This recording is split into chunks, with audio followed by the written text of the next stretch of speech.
안녕하십니까? 과학이란 무엇인가의 정우현입니다. 오늘은 과학은 도구에 불과한가? 라는 제목으로 생각해보는 시간을 가지려고 합니다.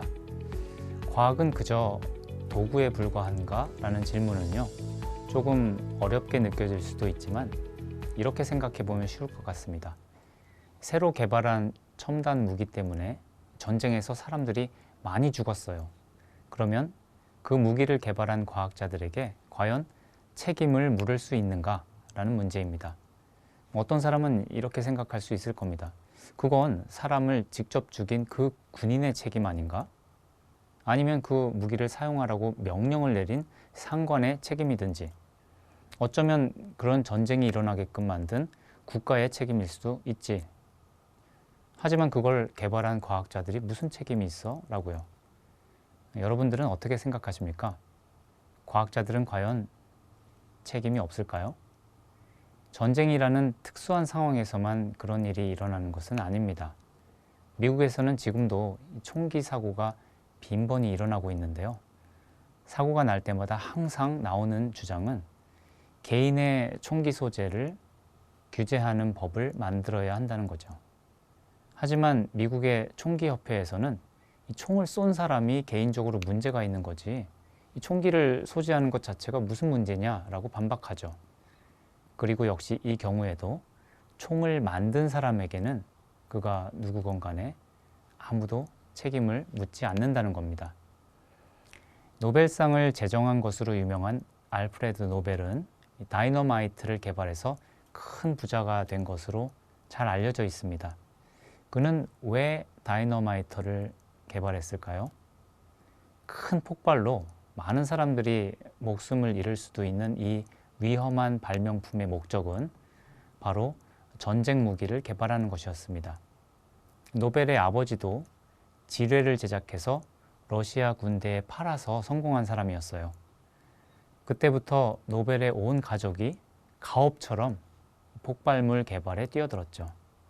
이 다이너마이트는 물론 평화 시에는 광산이나 저수지 개발에 사용돼서 큰 혜택을 주었지만 전시에는 필연적으로 대규모의 희생을 낳을 수밖에 없었습니다. 그가 사람들의 거센 비난을 무마하기 위해 죽기 전에 유언으로 전 재산을 팔아 노벨 재단을 설립했다는 것은 잘 알려진 사실이죠. 이렇게 과학이 미치는 피해의 규모가 엄청나게 커져야만 우리는 그 사회적 심각성을 인지하게 되는 것 같습니다.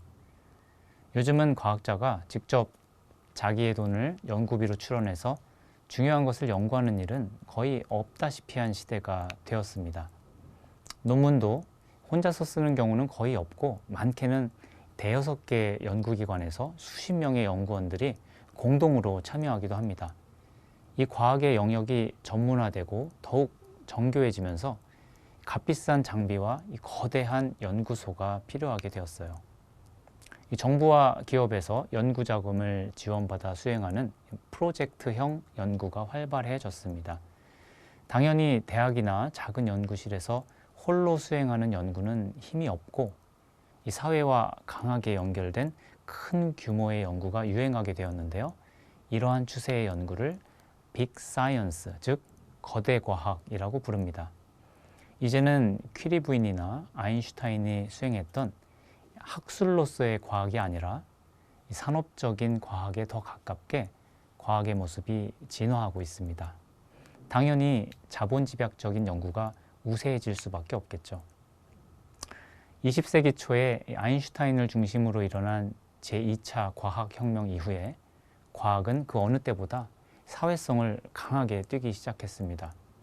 과학이 기술과 결합해서 과학기술이 되었고, 사회에 미치는 파급력이 커지면서 과학사회학적인 성격도 지니게 되었습니다. 따라서 사회적 실천과 사회적 책임의 요구가 커지게 됐죠. 방금 말씀드린 이 과학사회학이라는 말은 미국의 사회학자 로버트 머튼이 만든 용어인데요. 이는 과학이 그 시대의 사회 시스템과 별개로 생각할 수 없다고 보았기 때문입니다. 과학이란 순수하게 이론적인 것뿐만 아니라 여러 사회적 경제적 혹은 정치적인 여건이 이 과학을 하는 방식에 그리고 이 과학자의 행동 양식에까지 영향을 미칠 수 있다는 이론입니다. 오늘날 이 머튼의 규범이라고 불리는 것이 있는데요. 이는 과학자가 갖추어야 할 4가지 정신과 행동 규범을 말합니다. 첫째는 공유성입니다. 이 과학적 지식을 사회가 다 같이 공유해야지 사적으로 소유해서는 안 된다는 의미죠. 하지만 실제는 어떻습니까? 특허라든가 산업 기밀이라는 이유로 과학 지식은 누군가가 독점하고 있기가 십상이죠. 두 번째는 보편성입니다. 과학은 누구에게나 공통으로 해당돼서 인종, 성별, 국적, 종교 이런 것들과는 무관해야 한다는 말인데요.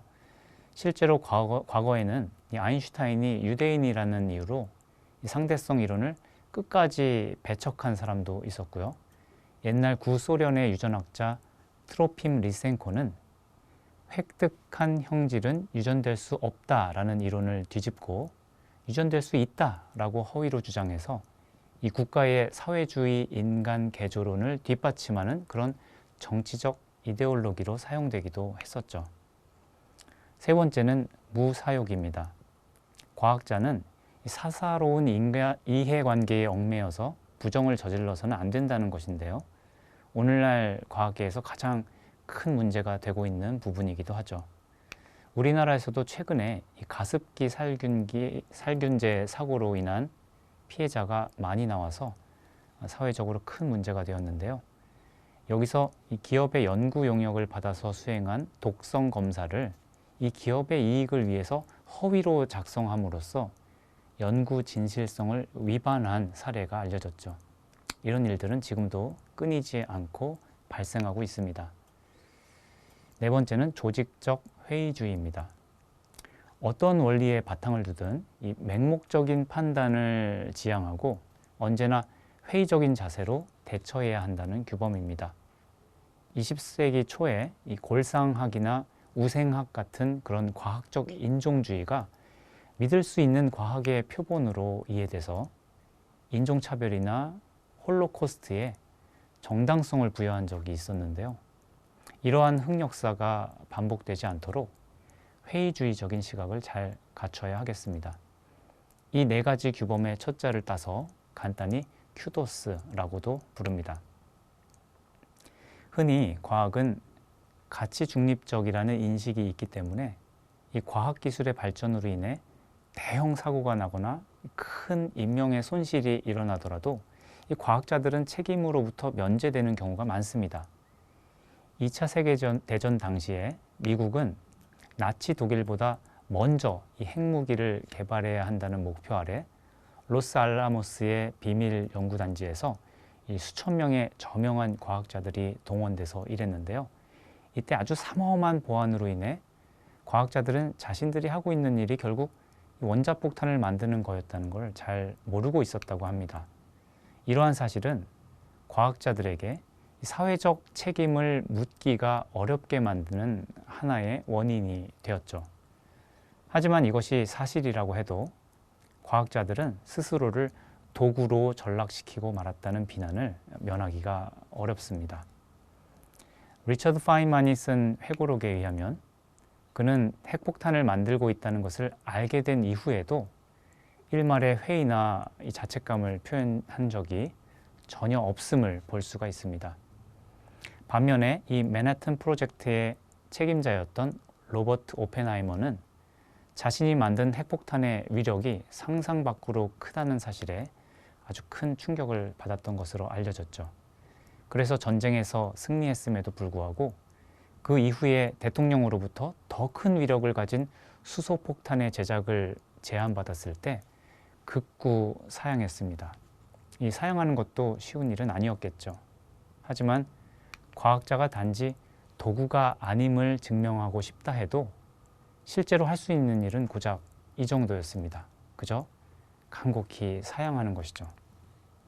어떤 사람들은 말합니다. 과학자는 오로지 이 자연에 숨겨진 원리나 비밀을 밝히는 일에 몰두할 뿐인데 이들에게 사회적 책임을 묻는다는 것은 지나친 처사가 아니냐.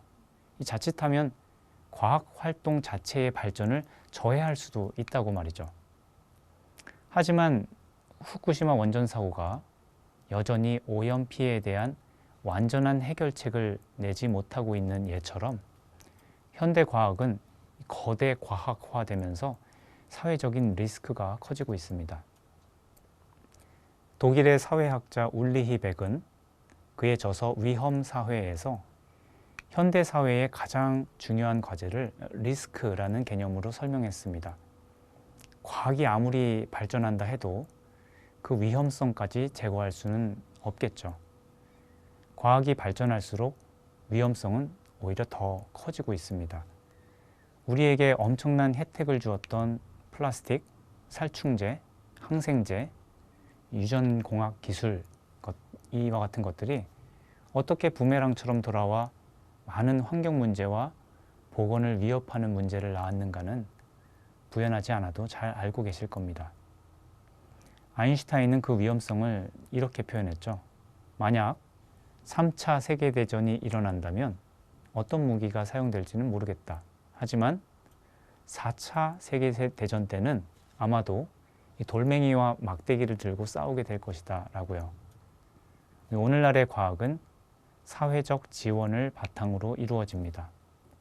사회는 적지 않은 지원을 한 만큼 이 전문 지식이나 연구 결과에 대한 의존도가 더 커질 수밖에 없죠. 이 사회가 올바른 과학에 책임이 있는 만큼 이 과학도 사회에 충분한 책임을 져야만 합니다.